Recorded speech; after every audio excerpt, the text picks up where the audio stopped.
तुमचं नाव कुठून आलं? मी कांदिवलीवरून आलेलो आहे. मी मुंबई प्रदेशचा. काय सांगणार आहोत हा, हा. हा पुढच्यामध्ये? हो हो, का झालेलं आहे की हे वोट चोरी पुऱ्या देशात झालेली आहे आणि त्यांच्या हातात गल्लीपासून दिल्लीपर्यंत सरकार असल्यामुळे ते सर्व यंत्रणाचा, शासकीय यंत्रणाचा, शासकीय अधिकाऱ्यांचा वापर करून हे पुरं देशात तो माहोल वेगळा करून ठेवलेला आहे. हुकुमशाही चालू झालेली आहे. ही लोकशाही राहिलेलीच नाही.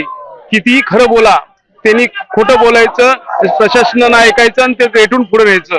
हा उद्योग आता महाराष्ट्रात नाही, पुऱ्या देशात हाच उद्योग चाललेला आहे. म्हणून पुरा देश पेटून उठलेला आहे. त्यांना वाटत असेल मीडिया मॅनेज केली की सर्व काय होतं, परंतु प्रत्येकाच्या घरात ही माहिती मिळालेली आहे की ह्या वोट चोरीमुळेच हे सर्व चाललेलं आहे. प्रशासकीय यंत्रणा हाताशी धरून, प्रशासकीय यंत्रणांचा वापर करून हे सर्व मनमानी करत आहेत आणि ही हुकुमशाही आहे. शेतकऱ्याला न्याय नाही, गरीबाला न्याय, सर्व नोकऱ्या इकडच्या तिकडे, नोकऱ्याचा पत्ता नाही. नोटबंदीमुळे करप्शन वाढणार होतं, तिकडे नोटबंदी केली, ती 6-7 वर्ष पण टिकली नाही, नवीन नोटा छापून.